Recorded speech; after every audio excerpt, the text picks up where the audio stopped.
What's up, everybody? It's the Woodward Bet Show here at the Woodward Sports Network on a Monday. Chris, what's going on, buddy? No, it's just that typical crappy Michigan October-ish day. At least we got Monday Night Football, but it's cold, it's rainy, Halloween. This is the week leading up to Halloween, so I'm pumped up. Halloween, if you didn't know, Scott, is my favorite holiday of the year. So I'm reveling in all the joy, the pumpkins, the ghosts, and the horror slasher movies. Yeah, you've been singing that Munster song for the last couple days every time I've been around you, but that's cool. But hey, it's Michigan State week too, so we got exciting football this week. I'm looking forward to it. Now, from a betting side, the Wolverines are 2-11 against the spread the last 13 times they've played the Sparties. So, us Michigan fans know that. We're aware of that. Generally we you'll probably won't find too many Michigan fans that are that confident rolling into this weekend. But hey, it should be a good game. Chris, Michigan is 6-1 against the spread. The Sparties are 5-0-2. So between the two, they're 11-1-3. So obviously both are 7-0. But man, they're even covering the spread for us. So we're all kind of happy. But them trains are going to collide this weekend. Absolutely. Yeah, just head on. And you've said it since day one. The first time I ever met you on the first time we met was on a live broadcast in the studio, if I'm not mistaken. And that's one of the first things you ever said to me and to the people that watch this broadcast. You never bet on the Lions and you never bet on Michigan, if I remember that correctly. And that's why we're kind of kindred spirits, because I haven't put money on the Lions or the Wolverines in probably 10 plus years. Because every time I do, they either crap or I lose a ton of money. So I'd rather sit back and enjoy it. Maybe I'll head up to East Lansing and catch it on Saturday. My stinking thing broke here. But what is going on? Sorry, Chris, my microphone, the wire came out the back. Whatever. But yeah, that Sparty game, I'm looking forward to that. Hopefully the weather's nice so we can at least tailgate a little bit, have some fun. But yeah, I mean, I'll tell you what, Chris, this weekend in DFS was a lot of fun. I had some pretty good sweats, had some decent teams. But I got to tell you, man, I'm still stinging from. I had the worst DFS beat happen last night to me, and I'll kind of explain it. So I'm sitting in a qualifier. I'm in first place. First place is $6,000. Second place is basically $500. I'm sitting there with 9 seconds left in that game last night, Chris. It is the showdown slate, so it's only last night's game. So I'm sitting there, and the 49ers get the ball back with 9 seconds left, down 12 in their own territory. All they had to do was kneel on it, Chris. I win. What do? That jackass runs around and gets sacked like aimlessly, and I end up losing to the dude behind me who had the Colts defense, and he passed me by half a point. I mean, I was laying there last night just dumbfounded. Like, why would you even put your quarterback in harm's way, for one? And you cost me, you bum.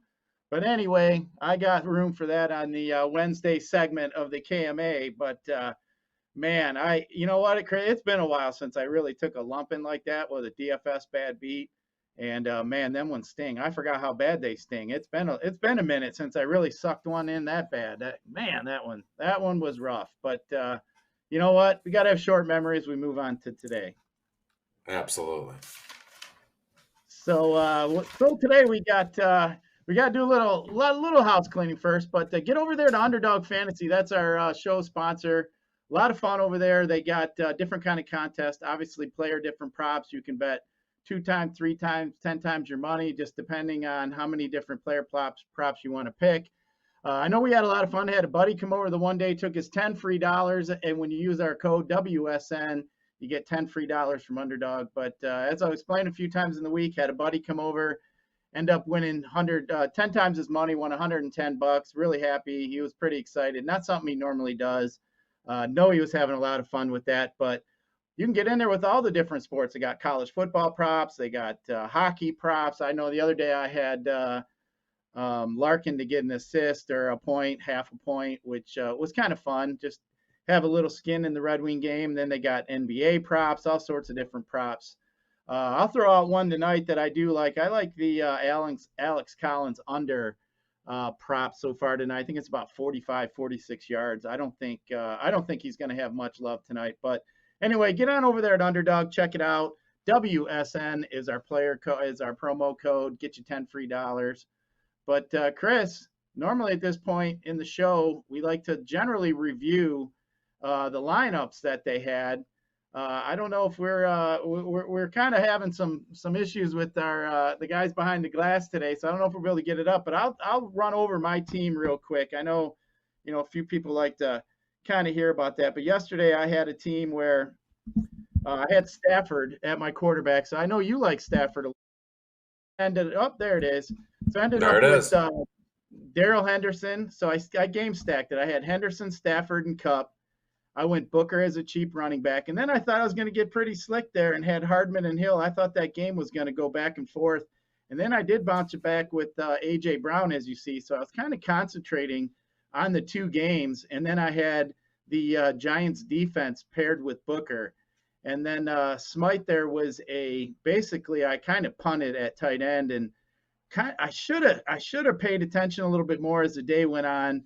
Waller was deemed out, Foster. and I should have took that guy instead of Smythe. But hey, I still end up with cash in here, as you can see. I ended up doing pretty well. That was a $100 tournament, so ended up getting 4x my money, and it was getting kind of interesting there at the end. I was thinking, come on, let's go, let's get Henderson or Stafford maybe to Cup, get some more points there, and might be able to climb up. But the winner, if you notice, he had Tom Brady.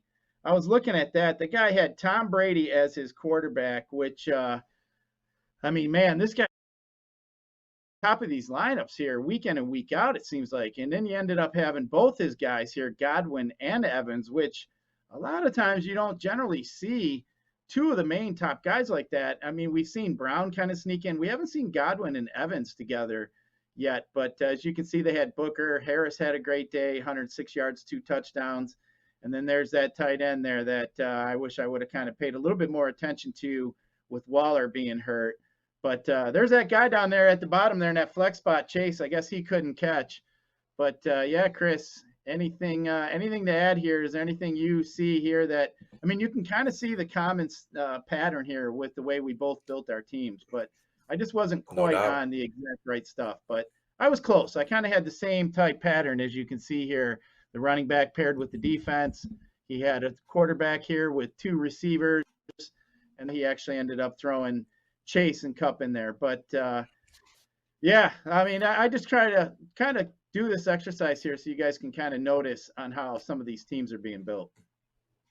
Yeah, I rarely do. I like to toot my own horn, but most weeks, my DFS advice and my notes and what I do throughout the week on other broadcasts or the content that I write personally, it's always pretty good. But this past week, week 7, it was unbelievably lights out. I told everybody under the sun, get Fosterman. It was just a quick tweet throughout the week. And then Saturday night before, the kickoffs there, I said, if Darren Waller popped back up on the injury report, look at Foster Moreau just in case. And I also was beating the drum on CJ Uzma in Cincinnati. This guy went nuts for 2 touchdowns, and he was only looked to be $5,200 on FanDuel, only $3,000 on DraftKings. The value there was insane. And I also mentioned Zach Ertz. I think I talked to you about Zach Ertz playing Houston. Houston put up 5 points, such a weird number, but Zach Ertz found the end zone and a long touchdown there. So I'm pretty happy with my results from not only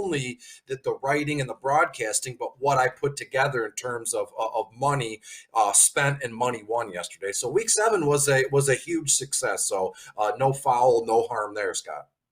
Yeah, hey, got to make sure you get over there. Give us both a follow over there on Twitter, and make sure you get over there and you can follow Beer Makers Fan as well. But yeah, we're always putting out different type tidbits out there through the week. And then sometimes, I like to throw out some single game parlays or stuff like that I might find interesting, which I'll probably get to one of those as we get through the show here today. But Chris, on the slate today, we got obviously we got some World Series that's going to be starting tomorrow. I'll tell everybody I got the Braves winning in 6. I really like the Braves. I think the Astros are in a little bit over their head here. I think the Braves are just a better, well-rounded team, even without Acuna. But I'm liking Freddie Freeman down there, possibly as the MVP as well. But I am going to ride the Braves. But we can talk more about that tomorrow. But Chris, is there anything you want to add there? Do you like any of the baseball? Are you leaning anybody here in the World Series? Yeah, I'm with you too. Atlanta Braves, no doubt, and I think Eddie Rosario keeps this mojo rolling. He was the NLCS MVP, and I think he just rolls right through and becomes the World Series MVP. Which I know it's crazy. He came over from Minnesota. I think he went to Cleveland briefly, and now he's with Atlanta. And this guy is just doing nothing but show up and show out when it counts the most in the playoffs and now in the World Series. So I think I know a lot of us have seen all the memes and the funny photos of the United States map, and it's like color coordinated in terms of who's rooting for the Houston Astros and who's rooting for the Atlanta Braves, and the entire United States it is blue. Everybody wants the Atlanta Braves to lose, and there's one little speck down there in Houston, Texas, for anybody that wants the Astros to win, because nobody likes them because of all the cheating stuff and all that, and they're kind of making us look silly right now. But hopefully the Atlanta Braves take it down, and here we go. Well, I'll tell you what, you mentioned Rosario. You know that he was traded for Pablo Sandoval? I mean, that is the trade. Wow. That is one hell of a trade. I mean, Pablo Sandoval is basically equivalent of getting a bag of balls and some pine tar. I mean, No that doubt, is. yeah. Ham sandwich. I mean, when I heard he got traded for Sandoval, I'm thinking, man, was this what? I mean, is this the ghost of the Tigers? You know, when he killed us there a few years, was it 2006? I mean, come on. But yeah, when I heard that, and then Alvaro Jordan's been hot as hell too for the Astros. But yeah, I think it's going to be a good series. But tonight, Chris, we got some NBA action, of course. We got some NHL action. I know you like some NHL, so we can get into that. We got 7 games tonight on the slate. We're looking at let's see here. Actually, 7 games. I was just trying to see if the Red Wings. You know, I like to. Looks like my thing here, but the Red Wings, I don't believe are playing today. But No, they're not. yeah, I was just looking here. My computer, I was on the wrong screen. But as far as hockey, though, Chris, is there any as far as DFS? I know we like to look at a lot of these over unders with the high over unders, and it looks like we got 4 out of the 7 games have over unders of 6. So is there any of these games here that you'd look at stacking? Absolutely. The first and foremost, it was just in my face last night when, the main slate came out for NHL, and it's the Florida Panthers at home against the Arizona Coyotes. They're giving 1.5 goals to the Coyotes. I'm not even paying attention to that. Over-unders at 6. I firmly believe Florida just shellacks the Arizona Coyotes here. And I love for Florida, I love the entire team for DFS purposes, but Scott, you can't go wrong stacking their first line. Alexander Barkov, Carter Verhaeghe, and then even Anthony Duclair. And you get a little bit of power play 1 action from Barkov, and then you even get a little taste of the power play 2 action with Carter V, let's call him. I think it's Carter Verhaeghe, it's not Verhaeghe. Spent too much time on that last name. But you can even go back to Florida's second line, Sam Bennett, Jonathan Huberdeau, Owen Tippett. And so either way you slice it, Florida 1, Florida 2, you're getting a nice steady dose of both their top power play units, which they're hitting, unbelievably well against the Arizona Coyotes, as I said. And they have a goalie I've never heard of. It looks to be what's his name? Oh, Carter Hutton. Yeah, we've heard of him. I was looking at the wrong name. Hutton, I believe he played with Nashville briefly, but now Carter, it's only $6,600 on FanDuel, so I'm staying away from him. So I'm telling you now, everybody, stack Florida any way you want. If you mix and match their first line, second line, first power play units, and then let's go over to Washington really quick. And I know, for the sake of what we're doing here, Florida and Washington, they're going to be chalk, but it's NHL. The player pool it's only so far, and you're going to get a lot of overlay in some of these bigger GPP contests. So Washington's first line, the names: Evgeny Kuznetsov, Alex Ovechkin, and then even Tom Wilson, who every time he's on the ice last season, he made me money. So I have a special place in my heart for Tom Wilson here. So give me the Washington Capitals, the Florida Panthers. And then if you want some like a sneakier under the radar stack that you want to get going today, roster the Columbus Blue Jackets. Their second line here looks to be Jakub Voracek, Patrick Lalani, second line, and then even Boone Jenner, and you can mix in a little bit of Oliver Bjorkstrand. So again, if you want to play, the chalk here, Florida, Washington, and then Columbus Blue Jackets as kind of a contrarian play, or even double back to Los Angeles is in St. Louis this evening. If you want a late round hammer, it's only 8 p.m. But I would look to stack to St. Louis the second line. Braden Shen, Jordan Kyrou, and then Pavel Bunechikov here. So that's what I got. My notes in front of me. Hopefully I didn't just completely obliterate some of these skaters' names here, Scott. Well, I couldn't tell you if you did or not. I mean, a lot of these NHL names, I just kind of giggle when I hear some of these guys try to get, like you said, some of these announcers got to have these guys phonetically spelled out. I know I'd have a hard time with it. But just kind of a couple things just to add. I know you mentioned overlay, and that is in a tournament, just in case you all are wondering, that's when a tournament doesn't fill. So a lot of tournaments in DFS will have a guaranteed prize pool, and they may set the entries at let's say 7,000. Well, if they only get 3,500 people, you've already beaten, and it goes off. That's what's called overlay, that extra 3,500 people. So you've already beat half the people in the pool that were supposed to be in it.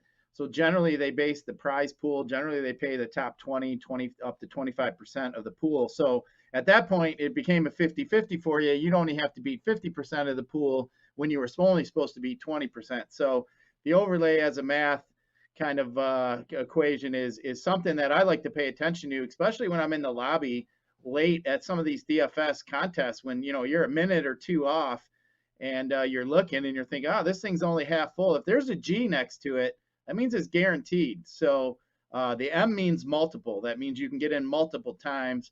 But that G, if there's a G next to it, they're guaranteeing that prize pool to go off no matter how many people fill it. So good way to kind of get a little bit of an edge. It doesn't happen all the time, but definitely happens a lot in like hockey and stuff like that, where you get a lot of the niche type sports. So especially this time of the season, it's only the first week or two of hockey. Not a lot of folks are on it right now because fantasy football, DFS seasonal, and then we still have the tail end of baseball here. So hockey, tons of overlay to be had realistically the first month of the season.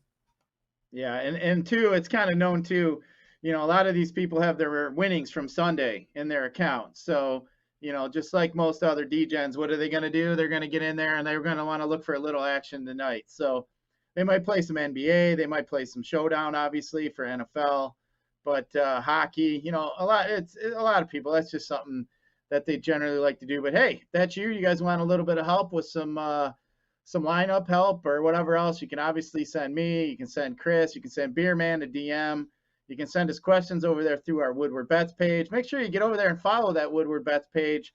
Like I said, I like to throw some stuff up there, some parlays and stuff every once in a while. So make sure you don't miss out on those. I've been pretty hot with them. But Chris, we got some NBA action as well.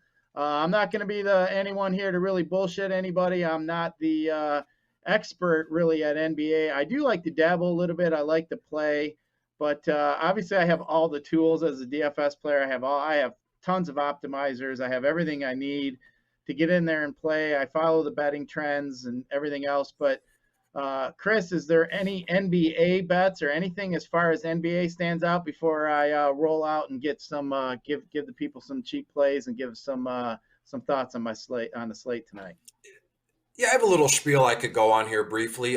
Just some expected chalk, you know, that's going to be going tonight, and some more times than not, you eat the chalk or you don't. So to me, in terms of core targets and chalk, it's Malcolm Brogdon, Indianapolis Pacers, $8,300 on, I believe, DraftKings. This is from the top of my head. They're playing in Milwaukee tonight. I'm insane. It's crazy to me that Brogdon, his salary movement, he's averaging about 51 fantasy points per game, and his price tag does not continue to go up. Brandon Ingram, the New Orleans Pelicans, I believe they're still the Pelicans. They go to Minnesota this evening, $8,200 on DraftKings. Chris Middleton, Milwaukee, they go to Indianapolis, is only $7,800. Bam Abidu, Fred VanVleet, Jonas V. I won't even pronounce his last name, Jonas Valanuesis or something along those lines. And in terms of value play, Scott, hopefully I don't steal any any of your thunder here.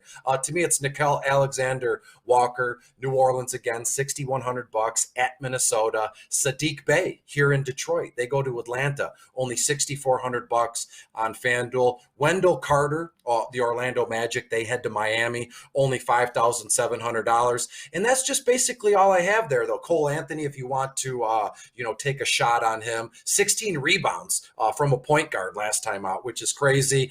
He really put lineups over the edge yesterday in terms of if you had Cole Anthony in your lineups there. So that's what I have for basketball. I'm not a big basketball guy. I spend most of my time in terms of hockey and football, obviously, but I'll dabble, right? As you said, you got a little money that you won from yesterday, which I do put back a lot of it into NHL, and then I'll sprinkle it into NBA a little bit. I'll listen to other broadcasts aside from this one with you, and I'll see what I can get. It doesn't hurt. What's the worst that could happen? You lose 10, 15 bucks. So I enjoy it to a certain extent here. Yeah, just kind of looking. We got 9 games in the NBA, like we were saying. I generally like to look at the over-unders. We got a couple. Obviously, we got Milwaukee and Indiana. That over-under is 230. So just kind of looking at the slate a little bit, you're going to have – the question is going to be Giannis or Harden, or that whatever way you're going to want to go and the spend up. If you do decide to go both, it's going to be a severe stars and scrubs type lineup, which sometimes I don't mind that at all. I do like, if I had to, I'd probably like Harden a little bit more, but just some guys just to kind of mention, kind of rolling through some optimizers here, like Franz Wagner's hitting, Jordan Nwora is hitting, he's pretty low, Aaron Gordon. I really like Valanciunas too for Minnesota at the center spot on FanDuel. And then the Ball brothers, I mean, they're coming up too, Lonzo and LaMelo. I really like playing LaMelo Ball. I think he's a lot of fun to watch, actually. Don't mind watching some of them games, even though NBA isn't really my thing. Jimmy Butler is popping on a few things here around. Paul Millsap might be a guy you might be able to get a little cheap. Goran Dragic is another. But just kind of trying to give you some information that you might be able to use. But so far, to me, I mean, there's a lot of guys that got some question mark.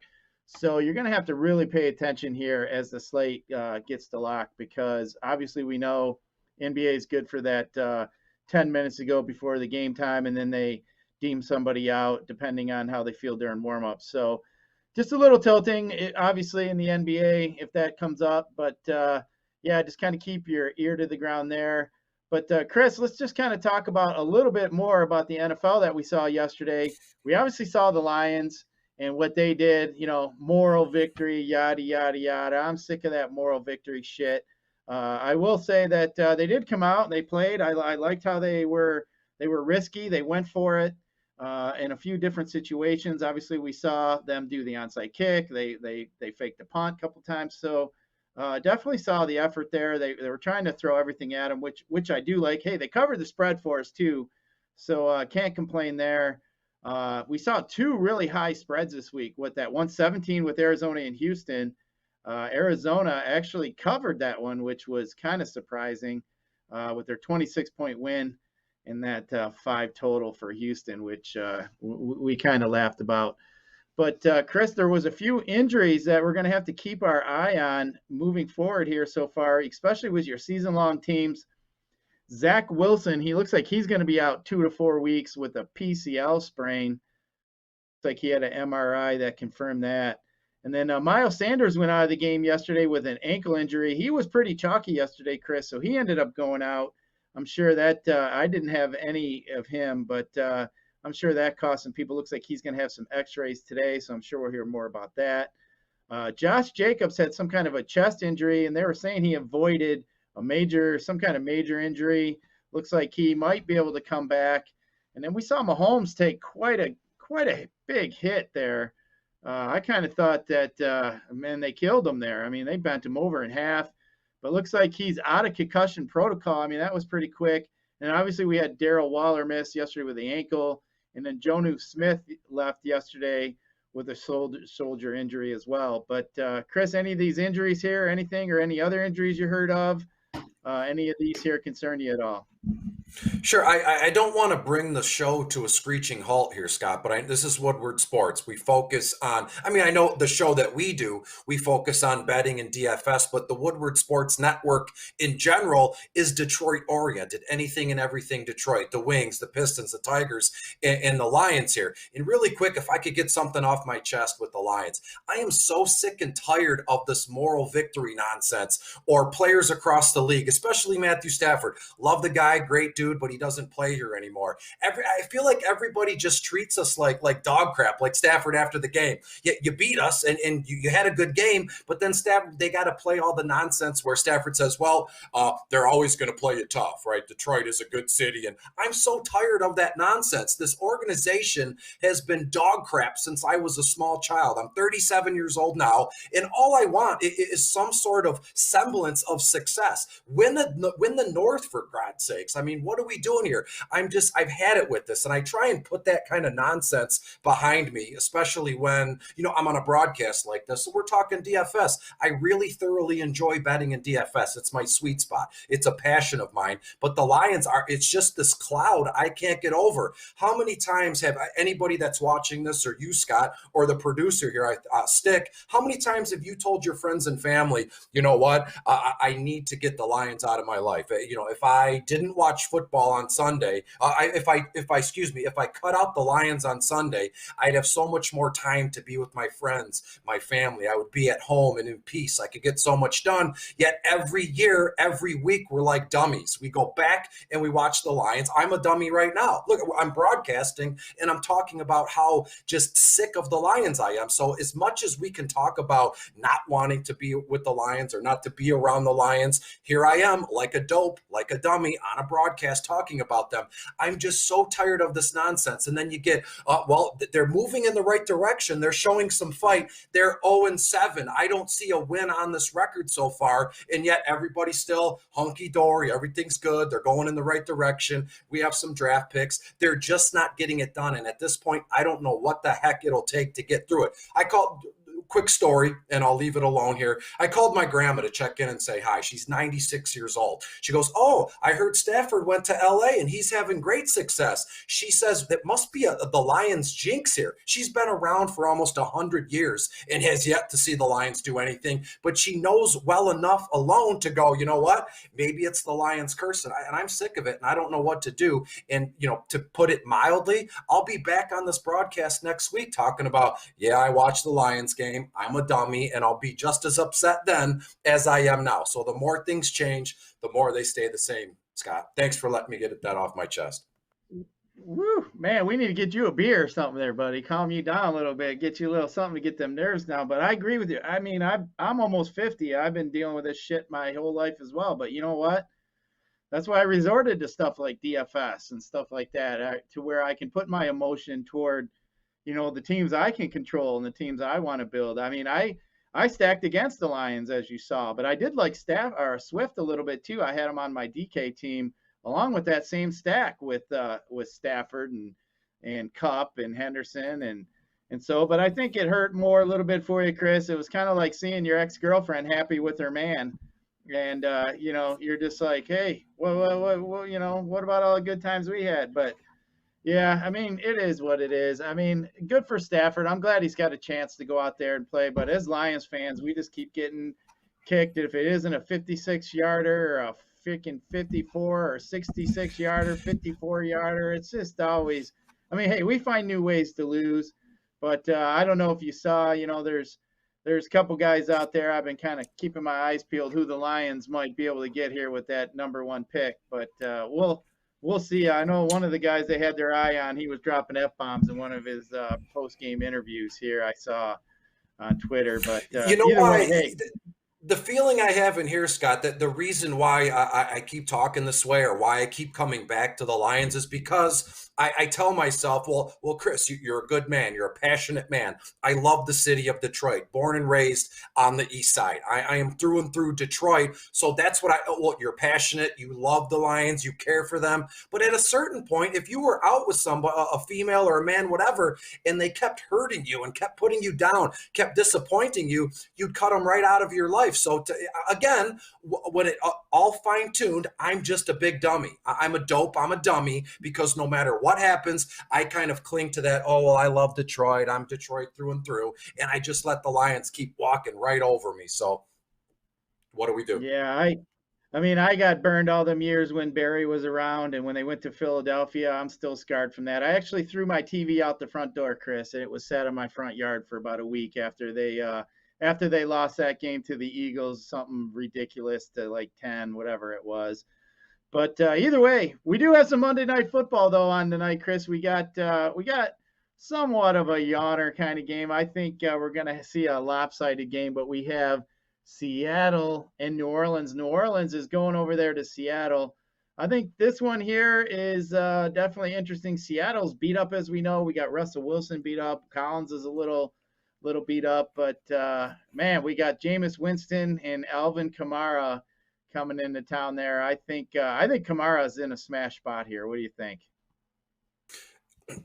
Absolutely. It opened the line for this game last week. It opened at 44 total points. It's now down to 42 and a half in this one. And again, I have New Orleans winning pretty comfortably in this one. I'm going to say like 20. Let's do this. New Orleans wins about 31-17 in this one. Alvin Kamara in the single game slate here. I mean, there's no other reason to look for anybody else in your captain spot or your MVP spot other than Alvin Kamara. I think there's plenty of points to go around. You have to mix and match your lineups in this one. So question asked of me, what do you think of Alvin Kamara? Absolutely. Seattle's 30th overall against opposing running back, 16 grand on FanDuel, $12,800 on DraftKings. And these are flex spots. The captain spot on DraftKings, he's a little bit more expensive. But to me, no need to get cute tonight. It's Alvin Kamara in your MVP spot, and then you just fill it in how you'd like. Yeah, I agree. Seattle is giving up an ungodly 181 and a half total yards per game to opposing running backs here. That's bad. And we got Kamara. He's on a career high pace for 370 some touches, which I really like. I think this game here, you look at his over under props, it's right around mid 80s, maybe getting close to low 90s now. But I like his rushing prop. He's been around 83 a couple times, but I really think he's going to. I think he's going to be up in the $120 range, somewhere around there. I mean, I think he could get a good 150 total yards possibly in this game here, which I just think that clock's going to be running. But to me, Seattle, that defense has just been god awful so far. So I mean, I just can't put that aside, especially as beat up as they are. I don't think that we're going to see Seattle be able to put up with them, keep up with them there. But, I mean, Seattle's got more. I mean, they got a couple of linebackers that are supposed to be out. They're going to be missing their top pass rusher as well over there in Seattle. Alex Collins has kind of been banged up with a little bit of a groin. So who knows if we're going to see some Travis Homer, some DJ Dallas. So just some guys to mention for your showdown slates tonight. It looks like we could have some wide open, kind of like cheap guys, Chris. I mean, normally we don't have as many cheap guys that could potentially get some run, but we got a few guys. I mean, Callaway is, obviously a top receiver over there for New Orleans, but I'm not sure if Traquan Smith's going to come back. I think he just was supposed to come off the PUP. I think he has a chance to return tonight, but have not seen if he's going to get suited up or not. But all kinds of guys that we might be able to look at the bottom part of our showdown guys tonight. No doubt. I think, I have Marquez Callaway, 10,500 on FanDuel, $8,600 on DraftKings. Once again, all flex spots, nothing, in captain spots here. Seattle's 25th overall against opposing wide receivers. A lot of folks are going to flock to Callaway, and rightfully so. Given the nature of the players and the pricing here, you can get in Kamara, Lockett, DK, and still have a ton of money left over to put in Callaway, and then your pick of what quarterback. quarterback, Geno Smith or Jameis Winston here. But I want to stop on Kenny Stills briefly. $5,500 on FanDuel, only $1,600 on DraftKings. This guy he's not going to catch 5+ passes. I firmly believe Kenny Stills catches 2-3 passes, 20, maybe 30 yards, but he's going to find the end zone. So you talk about cheap guys. I'm all in on Kenny Stills this evening in terms of my single game slates. And I also love the tight end, Juwan Johnson. We've seen this guy.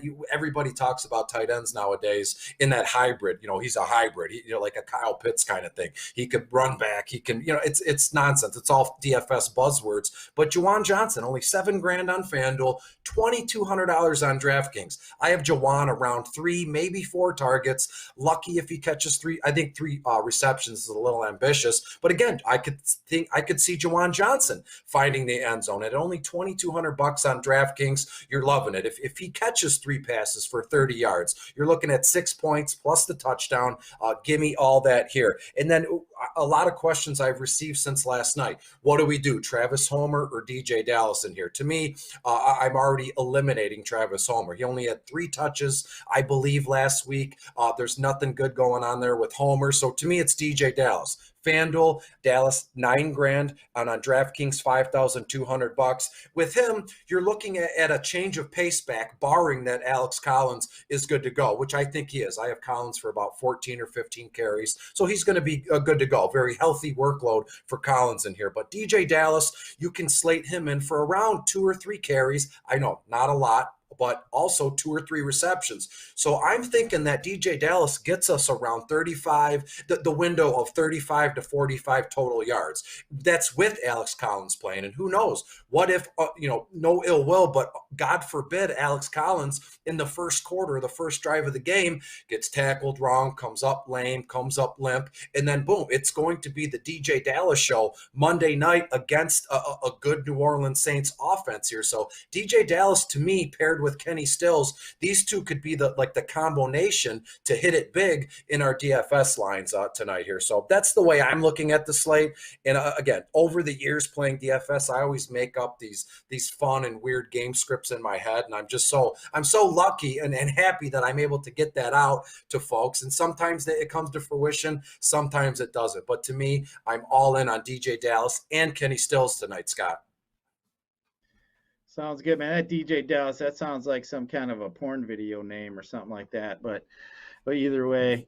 But I'll tell you what. I mean, you mentioned Alex Collins. I'm just looking here at a single game parlay I already put in. So I got DK Metcalf anytime touchdown. I got Alvin Kamara plus 110 rushing yards. I got the Saints minus 9.5. I got Alex Collins under 46 total rushing yards, and then I got Kamara over 92 yards. So. Just a little tidbit, it pays plus 26.47. So my $50 is going to get me 13.60, right around there. But we'll see. But I do like that one. I had that one locked in for tonight. But Chris, I'm just got a couple games here. Obviously, we got some bets. I usually like to give out some Monday night football betting trends. We got the under is 10-2 in the Saints last 12 games following a straight up win. Also have the Saints are 8-1 against their spread in their last 9 games in week 7. The under is 4-0 in their last 4 games overall for Seattle. It's also their under is 4-0 in their last games as an underdog. And then the under is 7-1 in the Seahawks last games in October. But following a win, the Seahawks are 1-7 against the spread. So I'm not going to say any of these are going to turn me at all, but I am all over the Saints tonight. I think they win by 10+ points. So I'm going to go with the Saints in this one. That is going to be one of my best bets. I just gave you guys a single game parlay. But Chris, before we get out of here, do you got any best bets to pass on to the people? I do. I have 3 parlays that are sweet, all equally as good. First one, Jameis Winston over 204.5 passing yards, paired with Alvin Kamara anytime touchdown, a DK Metcalf anytime touchdown, and the New Orleans Saints money line. That one it equals out to about 10.61, so $10 will get you $106.10. My favorite one here is Alvin Kamara, 2+ touchdowns, any form or fashion, receiving or on the ground. That's plus 240. And then you parlay it with Alvin Kamara as the first touchdown scorer. That's plus 300. So that equals 539. So 25 bucks on that one will get you $134.95. If you want to get wild, you got a couple extra bucks after last night. Look at Marquez Callaway anytime touchdown paired with, as I've said, Kenny Stills anytime touchdown. You can get that one for $13.52. So 20 bucks on that one will net you $270.48. They're already booked, already got them in. And I think, to be honest with you, we bet all the time. And sometimes you're like, these three I think are locks. I mean, how glorious would that be if all three of these hit, you know? Yeah, Kamara gets so much of the ball over there in New Orleans. I Crazy. like his anytime touch. I like his any 2 touchdowns. I like him getting 2 touchdowns tonight. I really like that. But well, hopefully, Chris, we can pass on some winners. We're going to get out of here for today. For Stick Behind the Glass, for Chris, I'm Scott. We will catch you tomorrow, and good luck tonight. Thanks.